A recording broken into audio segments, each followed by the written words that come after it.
I grew up to study the brain because I have a brother who has been diagnosed with a brain disorder, schizophrenia. And as a sister, and later as a scientist, I wanted to understand, why is it that I can take my dreams, I can connect them to my reality, and I can make my dreams come true? What is it about my brother's brain and his schizophrenia that he cannot connect his dreams to a common and shared reality, so they instead become delusion? So I dedicated my career to research into the severe mental illnesses, and I moved from my home state of Indiana to Boston, where I was working in the lab of Dr. Francine Bennis in the Harvard Department of Psychiatry. And in the lab, we were asking the question, what are the biological differences between the brains of individuals who would be diagnosed as normal control, as compared with the brains of individuals diagnosed with schizophrenia, schizoaffective, or bipolar disorder? So we were essentially mapping the microcircuitry of the brain, which cells are communicating with which cells, with which chemicals, and then in what quantities of those chemicals. So there was a lot of meaning in my life because I was performing this type of research during the day. But then in the evenings and on the weekends, I traveled as an advocate for NAMI, the National Alliance on Mental Illness. But on the morning of December 10, 1996, I woke up to discover that I had a brain disorder of my own. A blood vessel exploded in the left half of my brain. And in the course of 4 hours, I watched my brain completely deteriorate in its ability to process all information.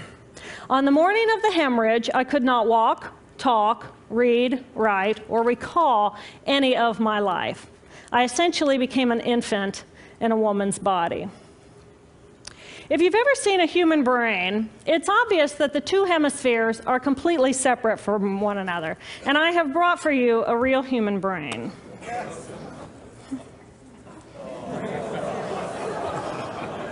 Thank you. So this is a real human brain. This is the front of the brain, the back of the brain with the spinal cord hanging down. And this is how it would be positioned inside of my head. And when you look at the brain, it's obvious that the two cerebral cortices are completely separate from one another. For those of you who understand computers, our right hemisphere functions like a parallel processor, while our left hemisphere functions like a serial processor. The two hemispheres do communicate with one another through the corpus callosum, which is made up of some 300 million axonal fibers. But other than that, the two hemispheres are completely separate. Because they process information differently, each of our hemispheres think about different things, they care about different things, and dare I say, they have very different personalities. Excuse me. Thank you. It's been a joy. Our right human hemisphere is all about this present moment. It's all about right here, right now. Our right hemisphere, it thinks in pictures, and it learns kinesthetically through the movement of our bodies.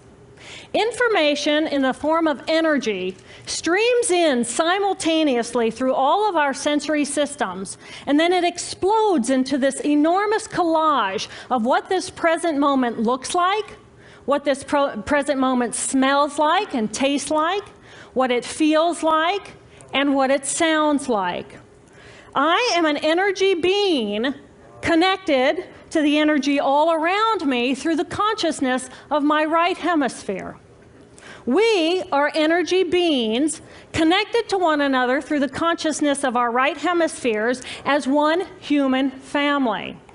And right here, right now, we are brothers and sisters on this planet, here to make the world a better place.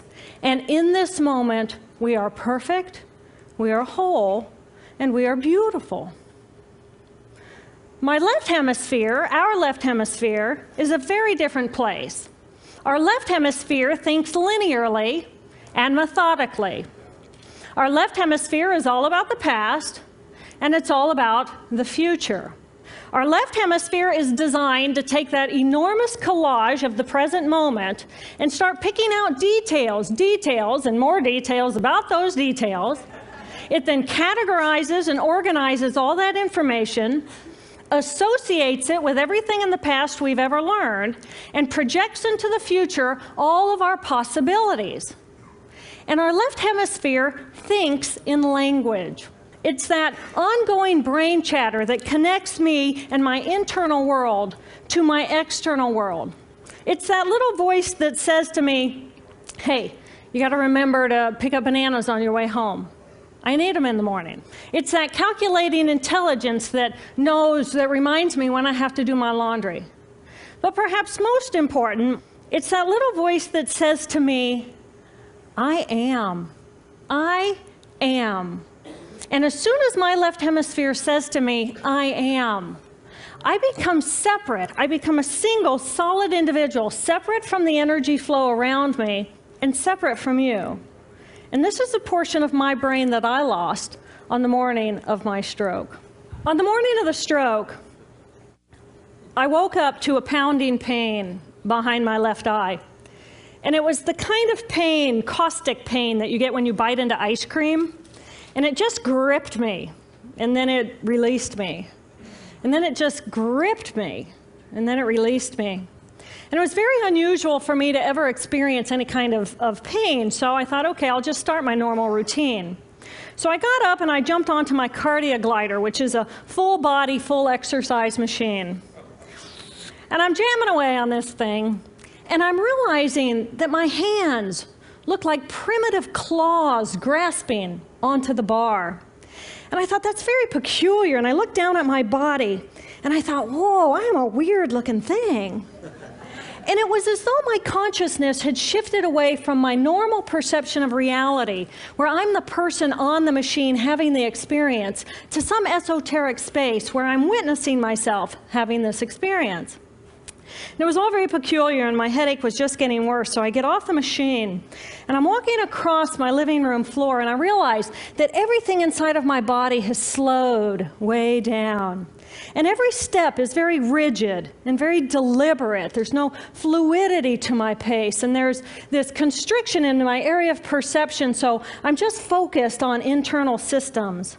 And I'm standing in my bathroom getting ready to step into the shower, and I could actually hear the dialogue inside of my body. I heard a little voice saying, okay, you muscles, you got to contract, and you muscles, you relax. And then I lost my balance, and I'm propped up against the wall.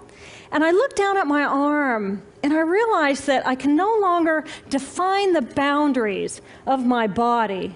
I can't define where I begin and where I end, because the atoms and the molecules of my arm blended with the atoms and molecules of the wall. And all I could detect was this energy. And I'm asking myself, what is wrong with me? What is going on? And in that moment, my brain chatter, my left hemisphere brain chatter, went totally silent. Just like someone took a remote control and pushed the mute button. Total silence. And at first I was shocked to find myself inside of a silent mind. But then I was immediately captivated by the magnificence of the energy around me. And because I could no longer identify the boundaries of my body, I felt enormous and expansive. I felt at one with all the energy that was, and it was beautiful there.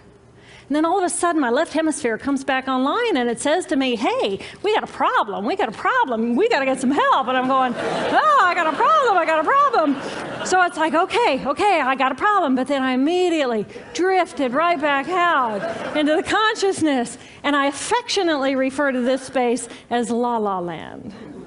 But it was beautiful there. Imagine what it would be like to be totally disconnected from your brain chatter that connects you to the external world. So here I am in this space, and my job and any stress related to my job, it was gone. And I felt lighter in my body.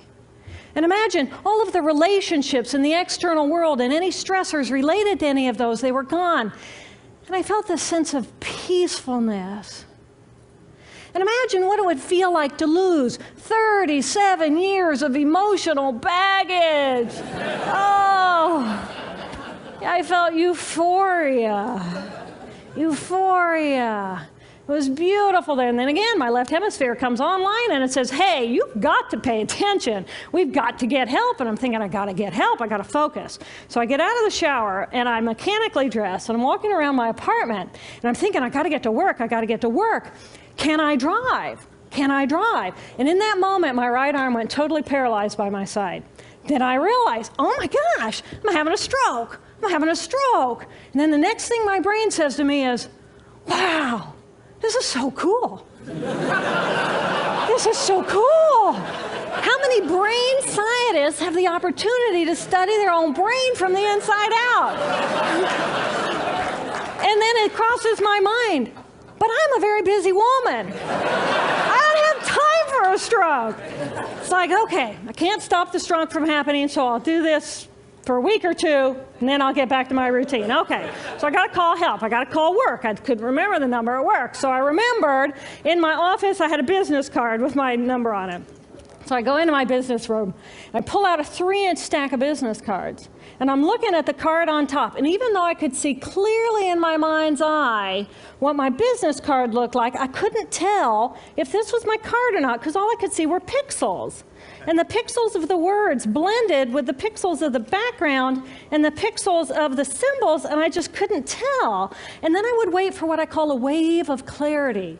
And in that moment, I would be able to reattach to normal reality. And I could tell, that's not the card, that's not the card, that's not the card. It took me 45 minutes to get 1 inch down inside of that stack of cards. In the meantime, for 45 minutes, the hemorrhage is getting bigger in my left hemisphere. I do not understand numbers. I do not understand a telephone, but it's the only plan I have. So I take the phone pad and I put it right here. I take the business card, I put it right here, and I'm matching the shape of the squiggles on the card to the shape of the squiggles on the phone pad. But then I would drift back out into la la land and not remember if when I come back if I'd already dialed those numbers.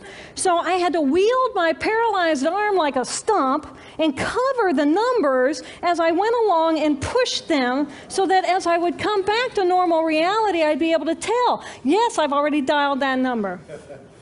Eventually, the whole number gets dialed, and I'm listening to the phone, and my colleague picks up the phone, and he says to me, and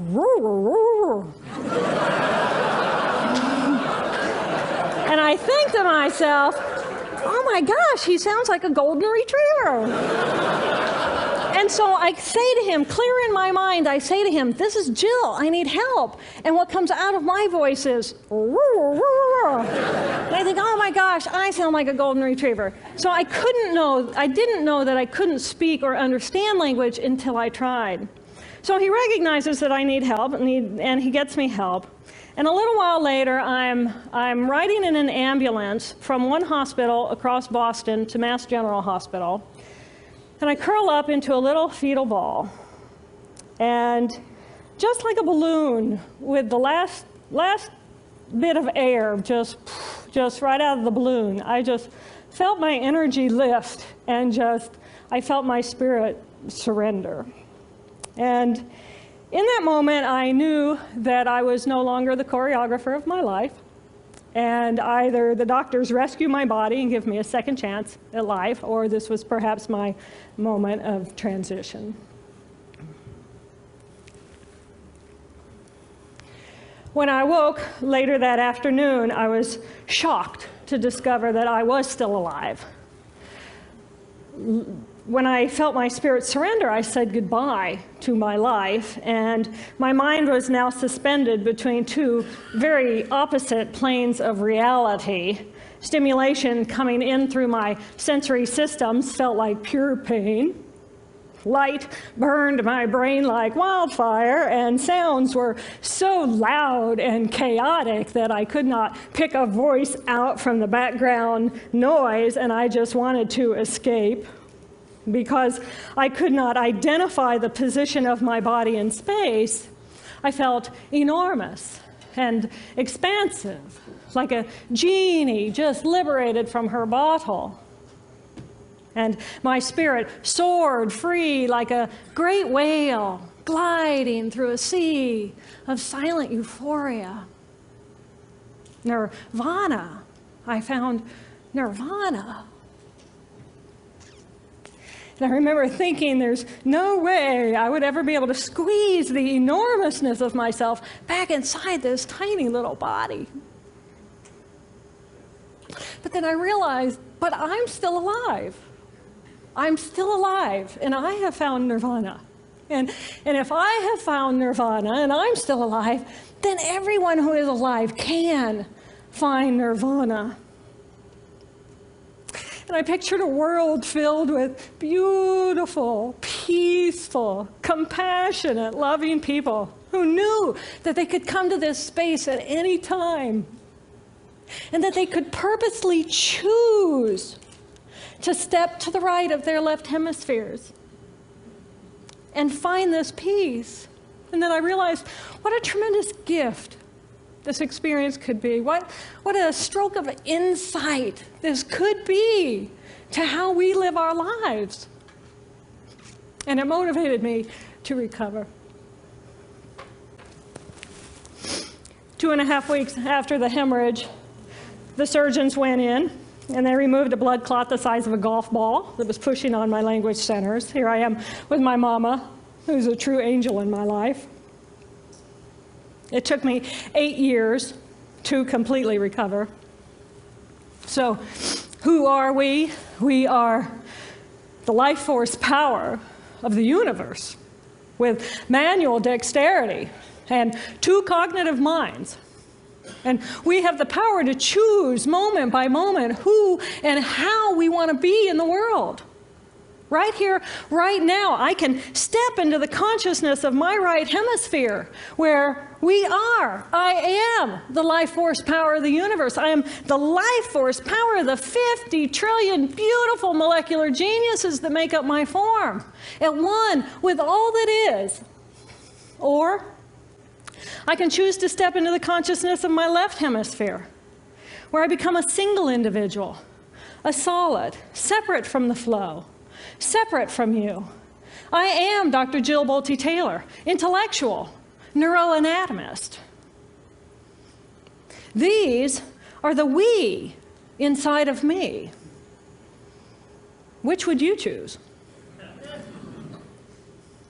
Which do you choose?